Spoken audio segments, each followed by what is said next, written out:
안녕하세요. 반갑습니다.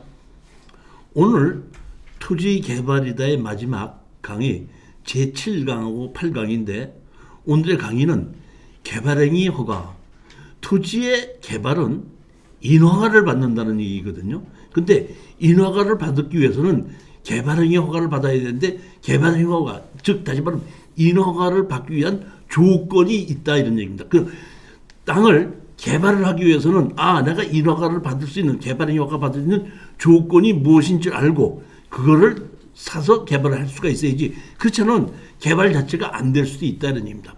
두 번째는 토지의 분할인데 토지의 분할도 개발행위에 들어가는데 어떤 분이 분할하려다가 못해서 왔습니다 하고 저한테 물어보는 게 있는데 토지를 분할하는 것은 방법이 하나의 법이 있는 것이 여러 개의 법이 있거든요.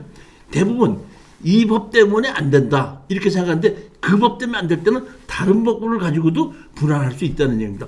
오늘 어떤 땅이든지 분할할 수 있는 방법을 전부 다 설명을 드리는 거기 때문에 분할 못할 땅은 없다는 겁니다. 세 번째, 내 땅 옆에 국유지가 있을 때 그 국유지를 분할을 받을 수 있는 방법도 있는 땅이 있고 그 다음에 점유 허가를 받을 수 있는 땅도 있는데 내가 땅을 산다는 얘기는 사용의 권한을 사기 때문에 국유지를 분할을 받지 않고도 내가 실질적으로 점유하고 사용할 수 있다면 그만큼 이득을 올릴 수 있고 내 이름으로 국유지를 분할을 받아서 다른 사람한테 파는 방법도 있지만은 그렇지 않고 사용의 권한을 파는 것도 거래를 하고 있습니다. 오늘 여기에 대해서 설명을 드리도록 하겠습니다. 자, 제일 첫 번째 보면은 국토교통부의 개발행위 허가 제도, 이것은 김대중 정부 때에 난개발을 방지하기 위해서 어떤 땅에 인허가를 받기 위해서는 개발행위 허가 제도라는 걸 만들어서 난개발을 방지하기 위해서 만들었는데 그 원칙이 있고 그 원칙에 뭐라 하냐면 지방자치단체 조례에 맞게끔 일부는 위임한다 이렇게 돼 있기 때문에 우리는 개발행위 허가를 받기 위해서는 반드시 조례도 같이 봐야 된다 이런 얘기입니다. 개발행위 허가는 어떤 땅에 건물을 건축하든지 공작물을 설치하든지 토지의 형질 변경을 하든지 형질 변경이라는 것은 현재 있는 모양을 변경시키는 걸 형질 변경이라고 합니다. 예를 들어서 삽으로 땅을 한 산만 파서 옮겨서 여기를 파고 여기를 돋았다 하는 것 자체가 형질 변경입니다. 근데 50cm 이상을 돋우거나 50cm 이상을 파거나 했을 때는 개발행위 허가를 받게끔 되고 50cm 이상 이하인 경우는 개발행위 허가를 받지 않아도 된다 이렇게 되어 있습니다. 그 다음에 어떤 땅에 토속을 채취한다든지 토지를 분할한다든지 또는 여섯 번째 물건을 쌓아놓는 행위, 이 6가지가 개발행위 허가에 들어가는 겁니다. 개발행위 허가의 절차 이렇게 해서 신청서를 제출하고 그다음에 허가권자가 개발행위 허가를 검토를 하고 허가를 내주든지 조건부 허가를 내주면은 거기에서 개발행위 허가를 하고 개발행위 허가가 난다면 뭘 해야 되냐면 반드시 개발행위 허가에 대한 준공검사를 받아야 되는 것이 원칙이다 이런 얘기입니다. 자, 개발행위 허가를 위한 도서 작성 여기 보면 284페이지에 있는데 이거는 우리가 이런 도서를 우리가 작성할 수 있는 것은 불가능하기 때문에 대부분 토목설계사무실에서 의뢰를 해서 토목설계사무실에서 이런 서류 도서 작성을 대신해 주는 겁니다. 여러분들이 잠시 착각하시는 분이 있습니다. 개발행위 허가를 내가 해달라고 어디다 맡기냐면 토목설계사무실에 맡기지 않습니까? 그러면 토목설계사무실에서 개발행위 허가를 받아주는 걸로 생각하는데 토목설계사무실은 개발행위 허가를 받아주는 것이 아니라 개발행위 허가를 받기 위한 도서 작성을 나 대신 해주는 겁니다. 해줬는데 허가가 안 날 수도 있고 날 수도 있고 반려줄 수도 있고 보강할 수도 있죠.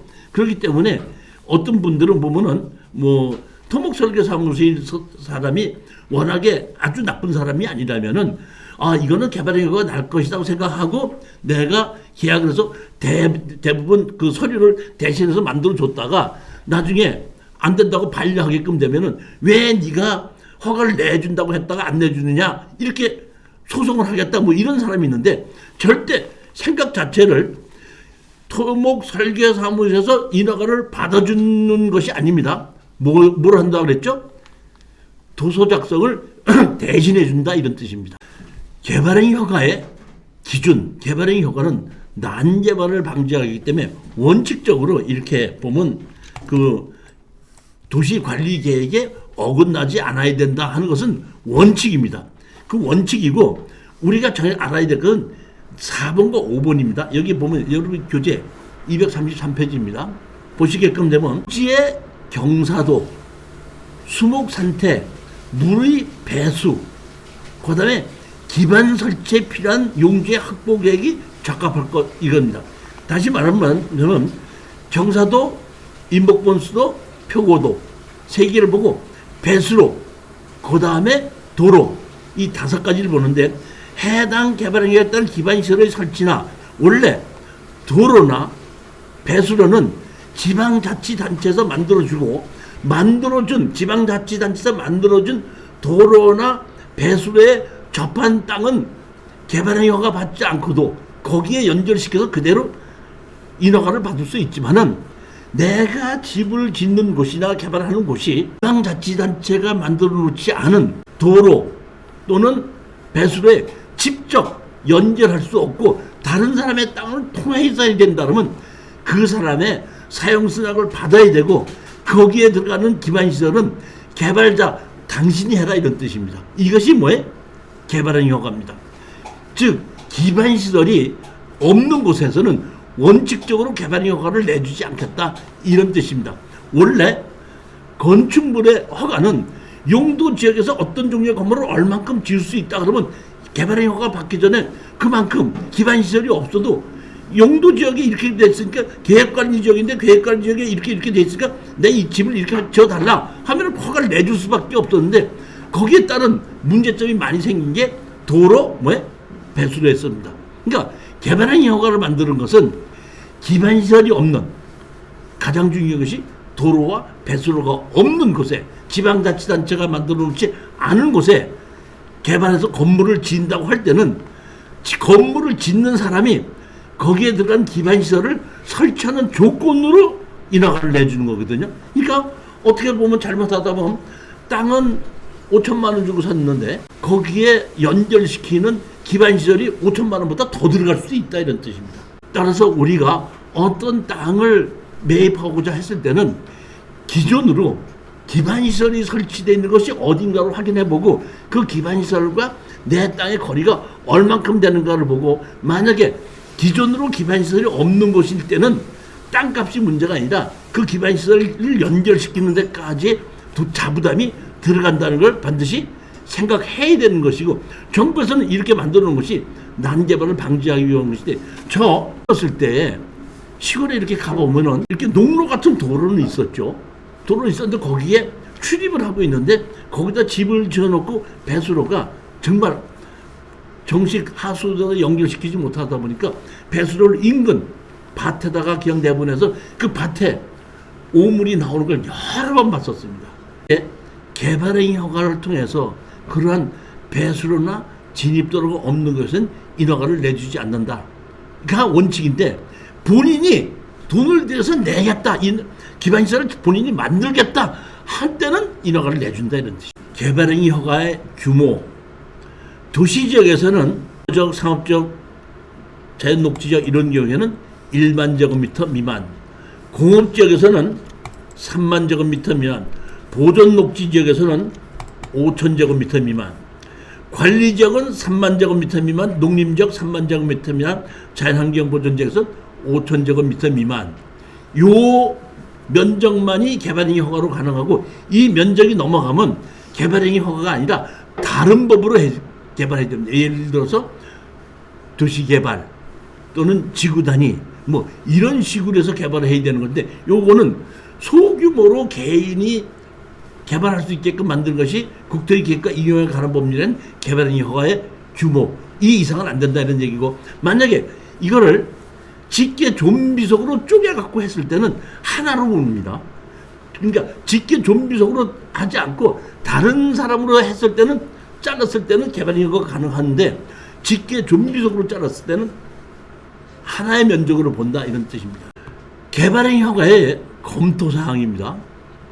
건축법 규정에 의할 것. 어떤 땅에 건물을 짓기 위해는 반드시 건축법에 맞아야 된다 이런 얘기고, 여기 보시면 중요한 게 이거죠. 도로, 수도 및 하수도가 설치되지 아니한 지역에서는 건축물의 건축은 허가하지 아니할 것. 그러니까 원칙적으로 도로가 없다든지 하수도가 없다든지 할 때는 허가를 내주지 않는다 이런 얘기인데, 여기 보면 도시군 계획 조례가 정하는 게 그러하지 아니하다 이런 얘기는 뭐냐면 본인이 이러한 도로나 하수도를 본인 돈으로 만들겠다고 했을 때는 허가를 내준다 이런 얘기입니다. 기본적으로 그러한 기반 시설에 접하여 있지 않은 땅에서는 원칙적으로 인허가를 내주지 않는다는 것이 개발행위 허가의 원칙이라는 겁니다. 그 다음에 아까 토지 분할하는 것도 이 개발행위 허가를 들어갔는데, 개발행위 허가에서는 토지 분할하는 걸 아주 엄격하게 하기 때문에 개발행위 허가에서 해서 토지를 분할하기는 상당히 어렵고, 개발행위 허가를 통해서 토지를 분할하려고 하니까 안 되다 보니까 분할이 안 돼요 하고 저한테 물어보시는 분이 많습니다. 개발행위 조건에서 보면 토지 이용상 불합리한 토지 경계를 시정하여, 다시 말하면 집을 지었는데 집을 지어놓고 측량하려 보니까 내 건물이 옆집을 침범했을 수 있죠.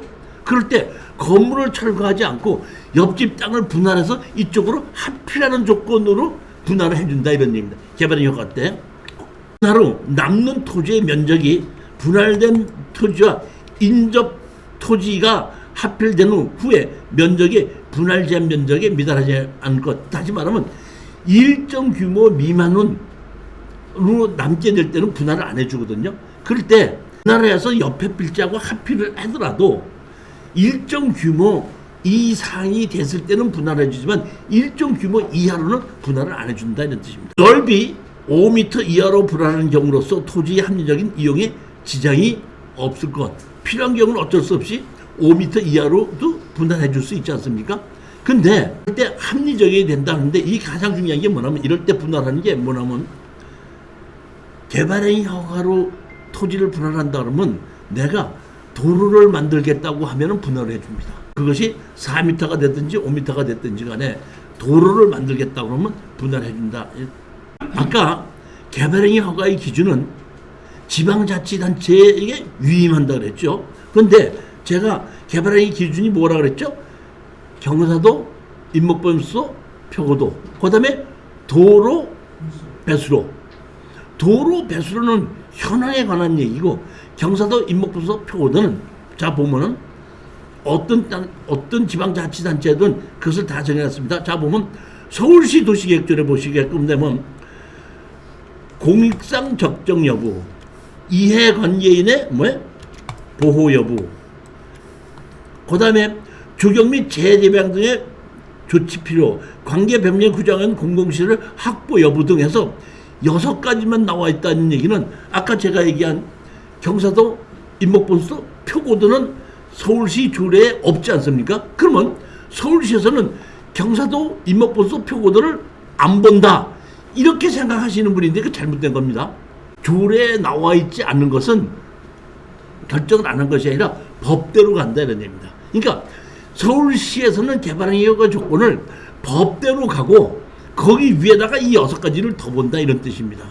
그러니까 경사도 25도, 표고도 2분의 1, 높이의 2분의 1 이상, 또는 기준 땅에서 50m 이런 이게 있습니다. 그 다음에 임목변수, 그 지방자치단체의 평균 임목변수의 150% 미만이 법규입니다.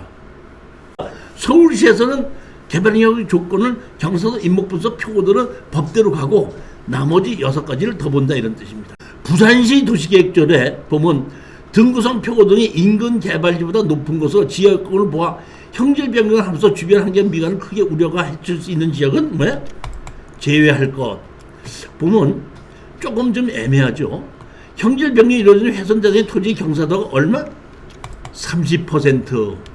그 다음에 임목본수도가 얼마? 70%. 경사도면 임목본수 조사 산출 방법은 별표 25와 23에 따른다. 그러니까 경사도와 임목본수도만 였고, 여기는 표고도는 그냥 표고도의 인근 개발지보다 높은 곳으로 이렇게 만들었으니까 표고도 얼마 이상이라고 딱 정하지 않고 담당자의 그 주관에 의해서 여기는 이런 거를 개발 행위가 안 되겠습니다 하면은 그냥 안 되는 걸로 이렇게 정해진 것이 부산시 도시계획조례를 보시면 됩니다. 광주광역시 보겠습니다. 광주광역시에서 보면 얼마? 개발행위 허가 토지의 경계로부터 50m 이내 임목본수의 초 50% 미만인 경우, 아까 임목본수는 내가 개발행위 허가를 받는 땅만 가지고 임목본수를 받는데, 경기도 광주시에서는 내 땅 개발행위 허가 받는 땅에서 인근 50m까지도 같이 임목 상태를 보고 임목 평균 축적의 50% 이상만 된다고 하더라도 안 해준다, 이런 얘기입니다. 그러니까 광주광역시에서는 개발행위 허가 받기가 조금 상당히 어렵죠. 경사도도 얼마예요? 10도 미만이에요. 그러니까 법에는 25도인데 경사도가 10도 미만, 10도 이상이면 개발행위 허가를 안 내준다, 이랍니다. 표고도가 얼마일까? 100m 미만인 토지.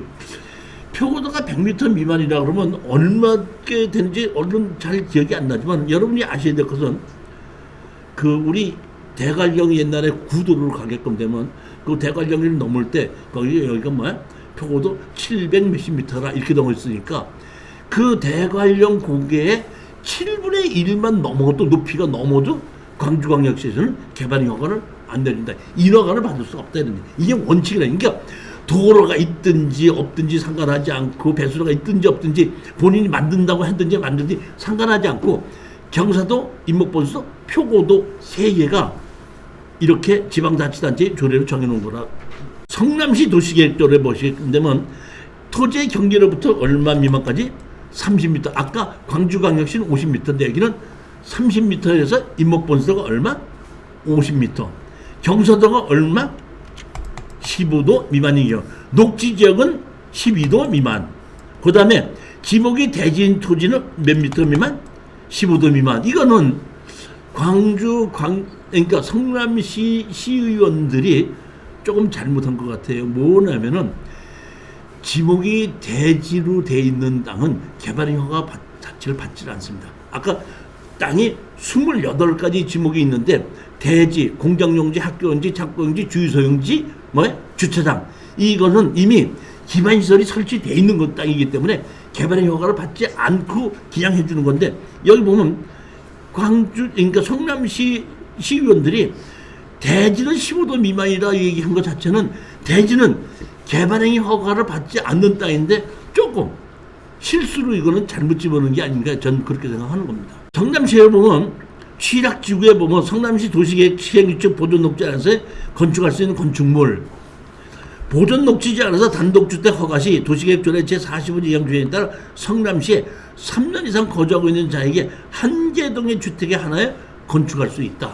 즉 외지에서 온 사람들은 3년 이상 거주하고 있지 않을 때는 보존녹지 않아서 건축허가를 안 내준다, 이런 얘기입니다. 사실 저 이건 몰랐었거든요. 이런 조례가 있는지 몰랐었는데, 그 성남시의 보존녹지 지역 땅이 많이 가격이 떨어져서 우리 수강생이 하나 내가 출전해서 낙찰을 받은 적이 있는데, 그분이 나한테 오셔서 이 3년 동안 살고 있지 않아서 인허가를 안 내주는데 어떻게 하면 좋습니까? 해갖고 제가 봤더니 그렇더라고요. 있는 걸 갈아서 그러다가, 그럼 주택으로 하지 말고 근린시설을 허가를 내라. 그랬더니 그래도 됩니까? 그럼 어때요?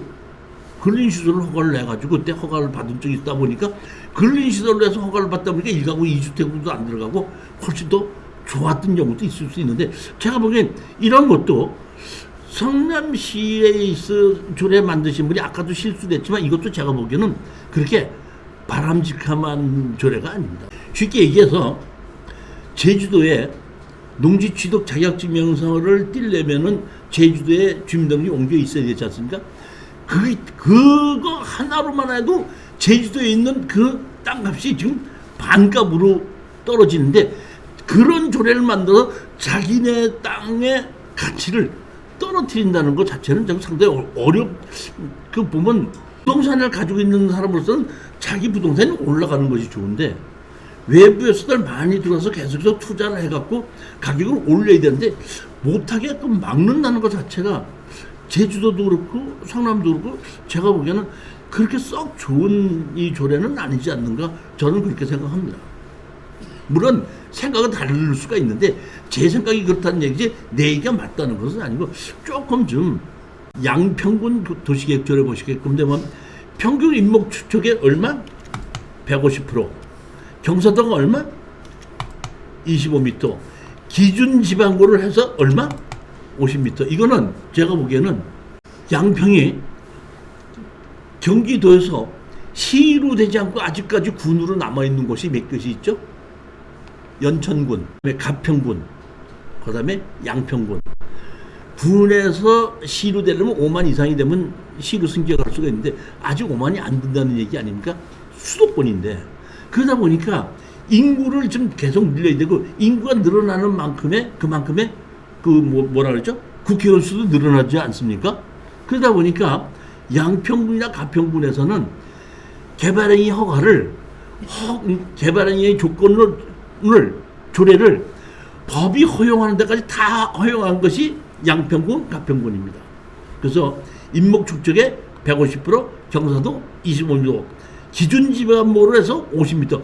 기준 지방고입니다. 기준 지방고는 뭐냐면은 땅에서 내가 개발하려고 하는 곳이 있죠.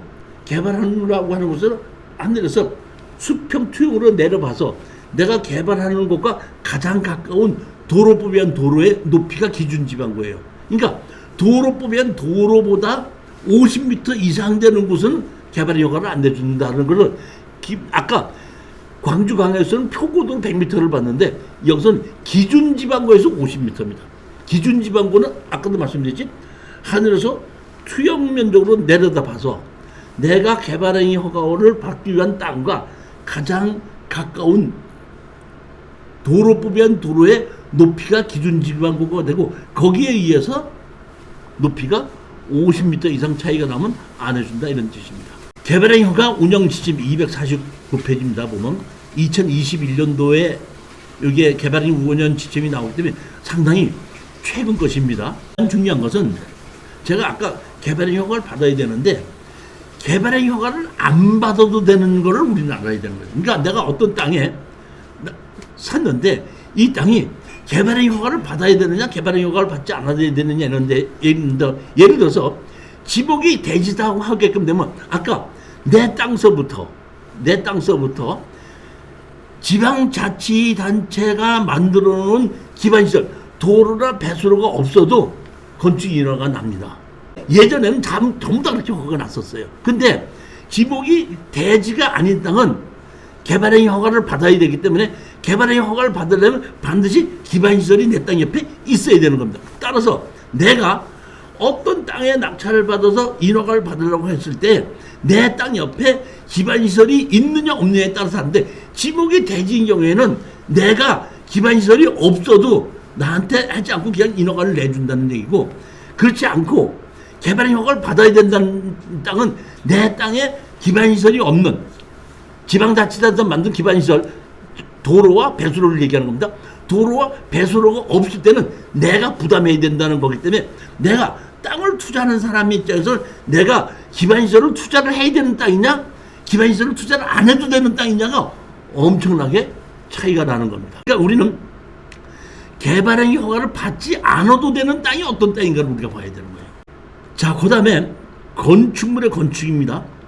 건축물의 건축은 축조 대상에 해당하지 않는 건축물의 건축. 가설 건축물은 개발행위 허가를 안 받아도 된다는 겁니다.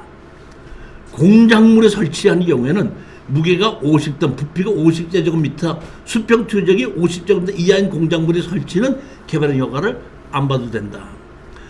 도시지역 자연환경보전 지구단위 외의 지역에서 무게가 150톤, 부피가 150제곱미터, 수평 투적이 150 이하인 공작물의 설치도 안 받아도 된다.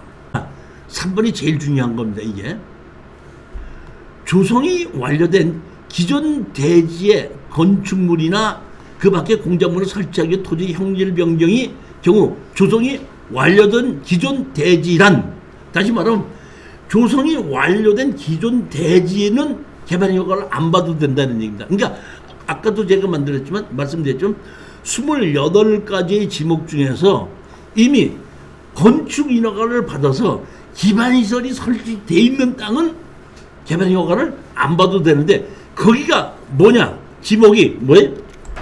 대지, 공장용지, 학교용지, 주차장, 주유소용지, 나머지 뭐예요? 창고용지. 그러니까 창고나 주유소나 학교나 공장은 제가 보기에는 다 공장을 지었기 때문에 공장용지가 됐고, 학교를 지었기 때문에 학교용지가 됐지 않습니까? 그렇기 때문에 그거는 건물을 지었기 때문에 이미 도로와 배수로가 다 있다는 뜻입니다. 근데 여기 보게끔 되면 뭐예요? 주차장도 들어간대. 주차장이 들어간다는 얘기는, 주차장 허가를 냈다는 얘기는 도로를 만들었다는 얘기죠. 그러면 도로를 만들었기 때문에 그 도로에다 모두 설치할 수 있다? 배수로도 설치할 수 있다. 이렇기 때문에 여기서 개발행 허가에서 가장 난개발을 방지하기 위한 가장 조건은 뭐예요? 도로와 배수로라는 얘기입니다. 그러니까 주차장은 건물을 짓지 않았어도 이미 자동차가 들어갈 수 있는 주차장에는 도로가 만들어졌은 걸로 보고, 건물을 안 졌다고 하더라도 그 도로를 이용해서 배수로를 만들 수 있기 때문에 여기에 6가지의 지목에 대해서는 개발행 허가를 받지 않는다, 이런 얘기입니다. 따라서 우리가 경매로 나온 땅이 있는데 지목이 똑같이 나란히 있는 땅이, 하나는 지목이 대지였을 수 있고 하나는 농지일 수 있었죠. 나란히 붙어있는 땅도 하나는 대지니까 개발행 허가를 받지 않고 현황 도로를 가지고 그냥 인허가를 내주는 거고, 개발행 허가를 받아야 되는 농지는 농지 전용 허가를 받아야지, 개발행 허가를 받아야지, 그 다음에 뭐야? 기반시설을 설치해야 되는 거기 때문에 농지를 가지고 집을 지으려고 하면 당신 가서 배수로 사용승낙서 받아와라. 현황도로는 건축법상 인정하니까 그건 인정해 주겠지만은 배수로 사용승낙을 받아와라. 이렇게 해서 배수로 사용승낙을 받으려고 했더니 땅값보다 더 들어가는 거죠. 그럴 수 있다, 이런 얘기입니다. 그렇기 때문에 우리로서는 이 개발행 허가를 정확하게 알아야 되는 건 이 6가지 지목 안에 들어가서 개발행 허가를 받아야 되는 땅이냐 안 받아도 되는 땅이냐가 구별하는 것이 우리 투자자 입장에서 상당히 중요하다, 이런 얘기. 절대 잊어먹지 마십시오. 자, 지목이 대지, 공장용지, 학교용지, 주차장, 주유소용지, 창고용지 6개는 개발행 허가를 안 받아도 된다. 개발행 허가를 안 받아도 된다는 얘기는 내 땅 옆에 기반시설을 내가 설치하지 않아도 된다, 이런 뜻입니다. 가장 중요한 것이 현황도로를 가지고, 현황도로는 건축법상 도로를 인정하거든요. 그러니까 지목이 대지인 경우에는 현황도로를 가지고 건축법상 도로를 인정을 해서 건축 인허가를 받을 수 있는데, 문제는 이런 것이 있어요. 보면 현황도로에 지방자치단체자가 배수로를 만들어 놓은 현황도로도 있고, 지방자치단체에서 현황도로에다가 배수로를 만들지 않았는데 일부 먼저 집을 진 사람이 배수로를 자기 돈 들여서 만들어 놓은 곳이 있었는데, 예전에 평택에서 어떤 분이 농지를 이제 땅 대지를 하나 사가지고 인허가를 받아서 건축허가는 받았습니다. 그 물론 현황도로를 가지고 지목이 대지니까 했다가 거기 건설업자가 배수로를 다른 사람이 만들어 놓은 배수로에 연결시켰어요.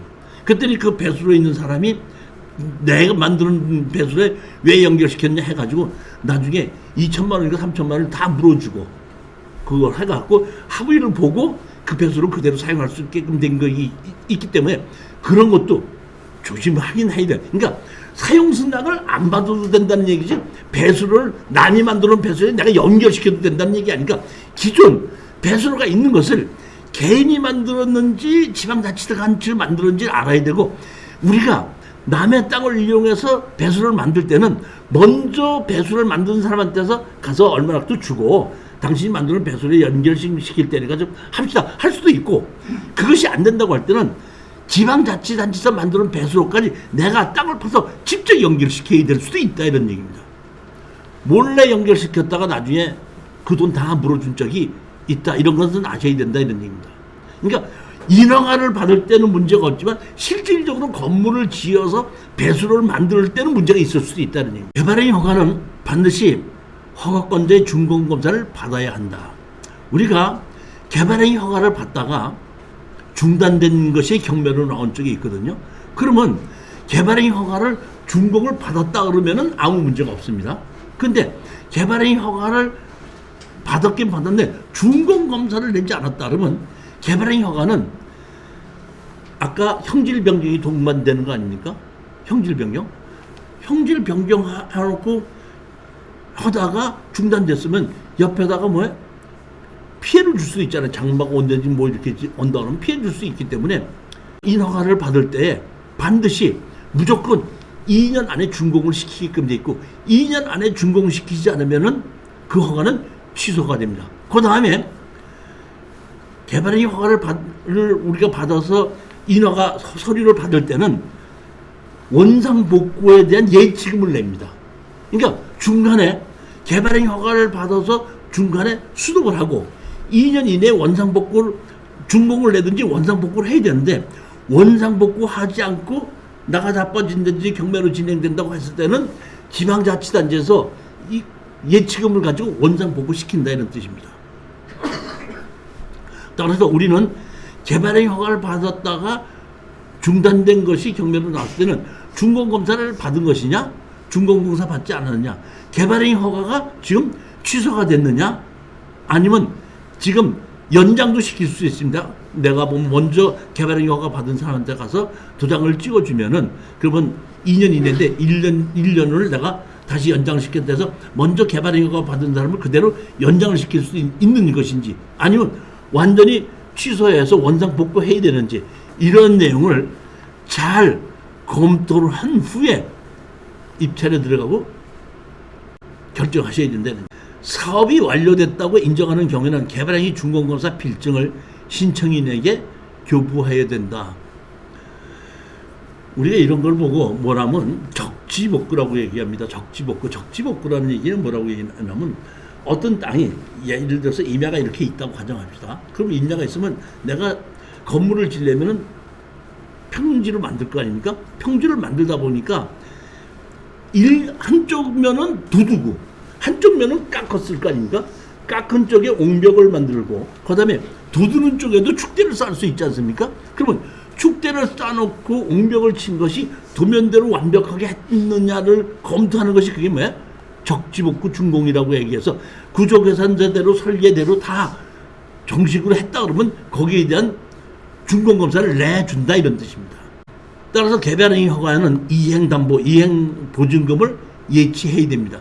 내가 개발행위 허가를 신청했지 않습니까? 허가를 신청하게끔 되면 제일 먼저 쪽지가 나와요. 그러니까 찾기 전에 쪽지를 가지고 어디 가냐면 이행보증보험증권이나 이행보증보험을 얼마를 내라고 하면은 쪽지를 줘서 이행보증보험증권을 끌어다가 제출하든지 거기에 맞는 금액이 얼마라는 게 나오거든요.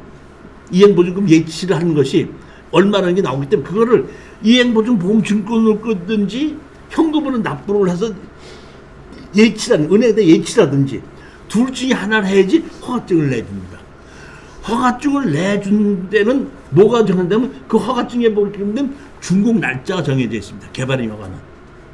그래서 그 준공 날짜까지 준공을 하지 않으면은 허가가 취소되든지 그 다음에 연장 신청을 하든지 둘 중에 하나를 해야 된다 이런 얘기입니다. 개발행위 허가의 취소. 허가를 받은 사업기간 동안 개발행위 허가를 완료하지 아니한 자. 다시 말하면 2년 동안이 기본이고 2년 있다가 아무 큰 문제가 없이 열심히 지금 그 공사를 하고 있는데 좀 늦어졌구나 하고 문제가 없다고 판단할 때는 담당 공무원이 1년씩 연장을 해줍니다. 1년 또 연장해주고 1년 동안 못했을 때 담당자가 판단해서 또 1년 연장을 해주고 합니다. 개발행위 허가에 우리는 인허가를 받아야 되기 때문에 건축물에 우리 보면 배수로가 있어야 되고 뭐가 있어야 된다 그랬죠. 도로가 있어야 된다 그랬죠. 그러면 도로를 확보하게끔 되면 도로에다가 내가 배수로를 만들 수 있으니까 같이 확보가 되기 때문에 가장 중요한 것은 개발행위 허가에 내가 도로를 만들려고 했을 때에 그 도로를 만드는 것이 개발행위 조건이 어떤 것인가를 제가 좀 설명드리는 겁니다. 건축물을 건축하거나 공적물을 설치하는 부지는 도로법인 도로에 접속하는 것을 원칙으로 하며 위 도로에 접속되지 아니한 경우는 이 3의 기준에 따라 진입도로를 개설해야 된다. 다시 말하면 아까 제가 제일 처음에 말씀드렸지만 내가 어떤 땅에다가 집을 지으려고 했을 때 지방자치단체에서 도로를 만드는 곳이 그 기반시설 설치해 놓은 곳이 있는데 거기에 원칙적으로 다 있어야 된다 이런 뜻입니다. 그러니까 기반시설이 돼 있는 지방자치에서 만들어 있는 도로의 옆에 내가 임야든지 아니면 농지를 갖고 있다고 할 땐 농지 전용허가 개발인 허가를 받아서 그 도로를 그대로 지방자치단체에서 만들어 놓은 도로를 그대로 사용할 수 있기 때문에 아무 문제가 없는데 만약의 경우에 지방자치단체에서 만들어 놓지 않은 곳에 내가 개발인 할 때는 진입도를 뭐 해야 된다? 개설해야 한다. 근데 이에 따라 개설하고자 하는 폭은 5,000m 미만은 얼마? 4m 이상. 5,000에서 3만까지는 6m. 3만 이상은 8m 이상의 조건을 우리가 가져야 되니까 5,000제곱미터 미만의 땅은 얼마여야 된다? 4m 도로가 되어야 된다. 다음 각호의 어느 하나에 해당하는 경우는 도로의 확보 기준을 적용하지 아니할 수 있다. 이게 아주 중요합니다. 지목이 전이고 임야인데 제가 아까 말씀드렸죠. 내 땅은 대지이기 때문에 개발의 허가를 안 받는데 그 옆에 땅은 뭐예요? 전이니까 개발의 허가를 받아야 된다 했는데 이런 경우에는 개발의 허가를 지목이 전이라고 임야라고 해서 안 받아도 되는 겁니다. 언제? 부지 면적 얼마 미만? 1,000제곱미터 미만 300평 미만에 일정 근린시설 및 단독주택의 건축인 경우 다시 말하면 300평 미만에다가 일정 근린시설이나 단독주택을 지을 때는 개발의 허가를 안 받아도 된다 이런 뜻입니다. 다시 한번 설명드립니다. 아까 제가 어떤 땅이 두 개가 나라 있는데 하나는 대지고 하나는 농지인 경우에는 같이 현황도로를 이용해서 건물을 짓고자 할 때 대지는 개발의 허가를 안 받아도 되고 농지는 개발의 허가를 받아야 된다 그랬죠. 근데 이 농지가 300평 미만의 땅에다가 그냥 단독주택을 짓는다고 할 때는 개발의 허가를 받지 않고도 그냥 해줄 수 있다 이런 뜻입니다. 이게 21년도에 이게 생겼습니다. 제가 그 전에는 이 조항이 없었기 때문에 전부 다 개발의 허가를 받았었는데 이런 조그마한 건물을 짓는 것까지 너무 개발의 허가를 해서 난개발이라고 생각하지 않게끔 이런 거를 만드는 거기 때문에 자 건축물을 증축하기 위해서 10% 이하를 확장하는 경우 기존 대지에서 건축물을 증축 개축하는 경우 그 다음에 이겁니다. 광고탑, 철탑, 태양발전시설 이게 뭐냐면 한 21년 이전에 한 지금서부터 한 7, 8년 전에 어떤 분이 농지를 사가지고 태양광 설치하려고 그러는데 거기에 보게끔 되면은 그 현황도로는 있고 도로법엔 도로, 지적법엔 도로는 없었습니다. 그래서 거기에 개발의 허가를 해서 태양광 설치를 해서 신청을 했는데 도로가 없다고 해서 반려를 받은 겁니다. 도로가 없다고 해서 그래서 저한테 왔길래 내가 뭐 그분한테 뭐라고 했냐면 아니 이거는 태양광 설치하는데 도로가 왜 필요해요? 사람이 들락날락 할 필요가 없잖아요. 그러니까 이거는 도로의 기준을 적용할지 필요가 없지 않느냐고 해서 얘기를 해서 제가 얘기했더니 그분이 변호사를 선임을 해갖고 소송을 했는데 졌다고 그러더라고요.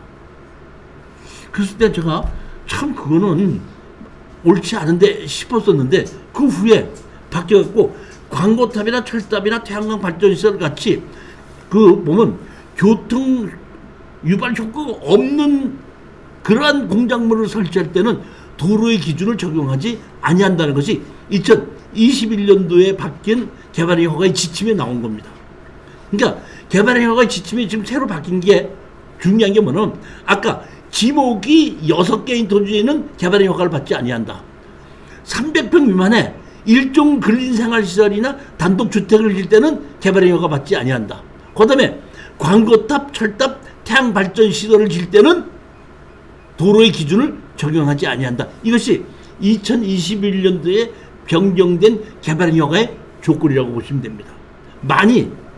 상당히 많이 좋아진 건데 저는 하나 더 바라는 것이 지금 보면 25년도에 농지법을 새로 변경하겠다 그러거든요.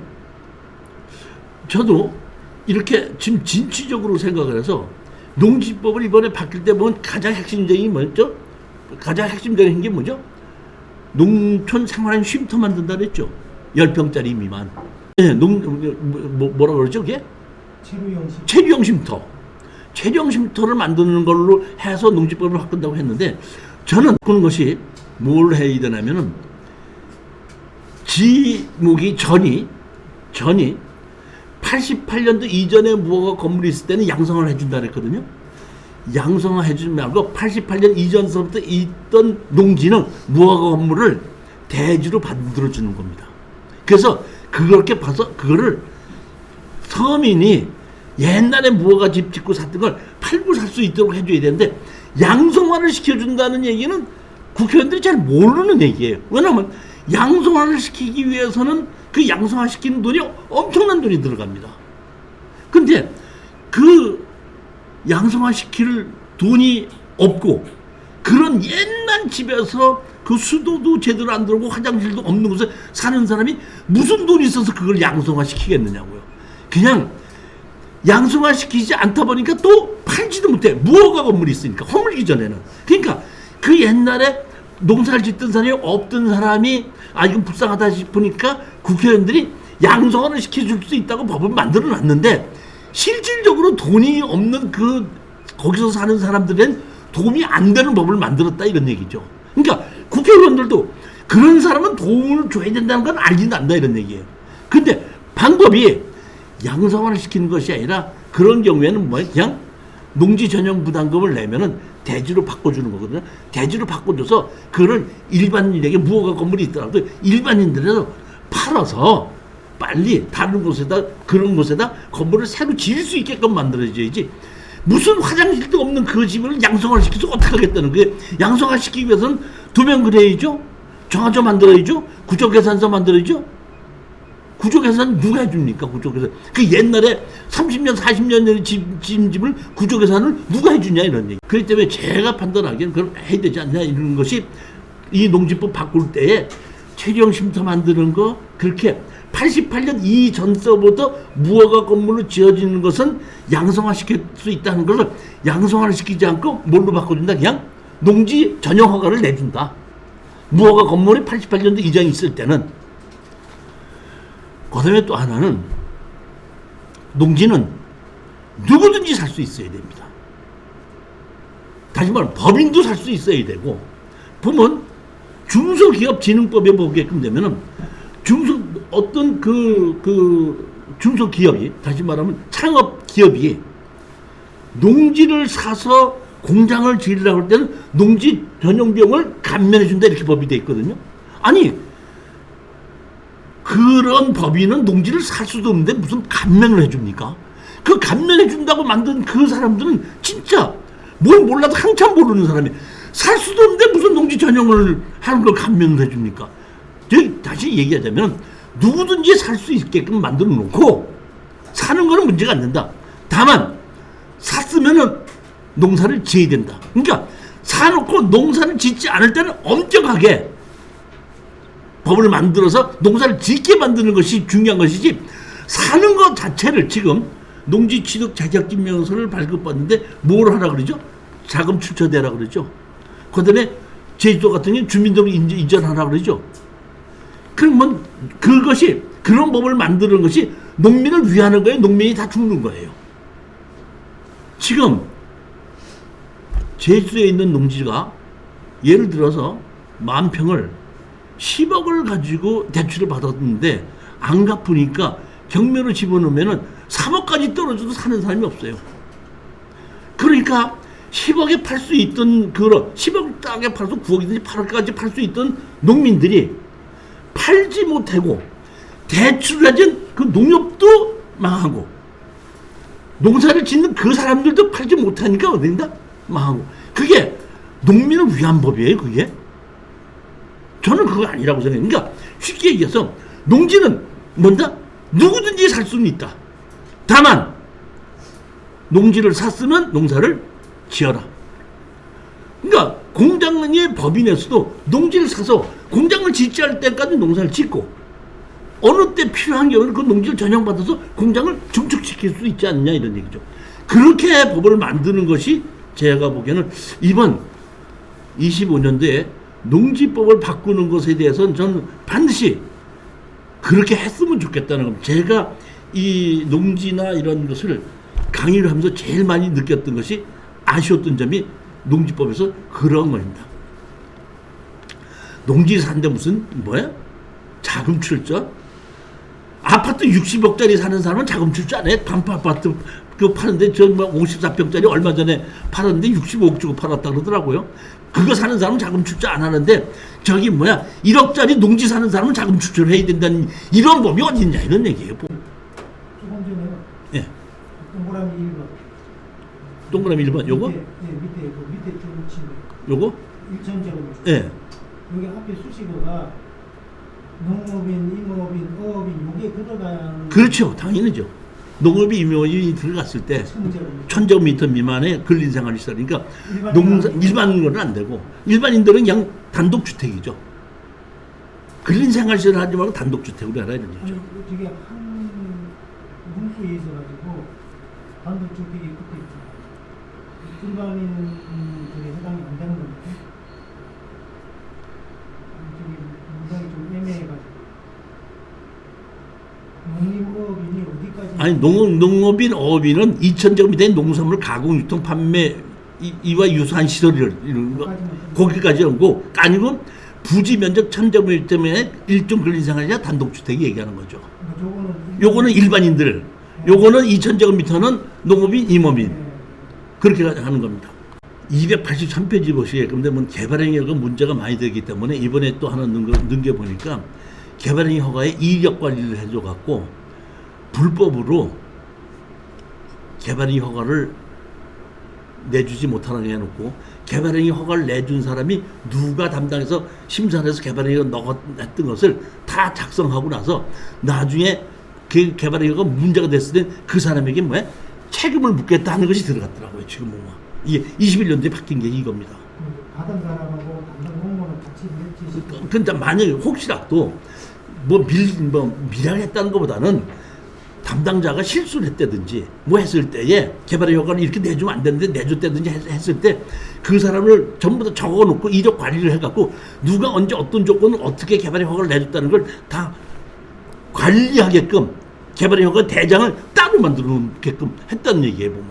그러니까 이번에 이 지금 뭐야 그 개발의 21년도에 바뀌면서 이 중요한 것이 몇 가지가 이렇게 바뀐 겁니다 보면. 그러니까 서민들이 일반 조그만 거 질 때는 개발 효과를 그렇게 엄하게 보지 않고 그렇지 않고 좀 큰 거를 개발할 때는 아주 엄하게 봐서 기반시설이나 이런 걸 정확하게 판단하게끔 하고 혹시라도 담당자가 실수로 만약에 개발 효과를 내주면 안 되는 걸 잘못해서 내줬다 했을 때는 그 책임을 끝까지 묻기 위해서 개발 효과 대장에다가 누가 언제 어떤 식으로 어떻게 허가를 내줬냐는 걸 다 만들어 두게끔 한 건 저는 이것도 대단히 잘한 것 중에 하나라고 생각합니다. 자, 10분만 쉬었다가 토지의 분할하고 국유지 점유 불화 10분만 쉬었다 하도록 하겠습니다.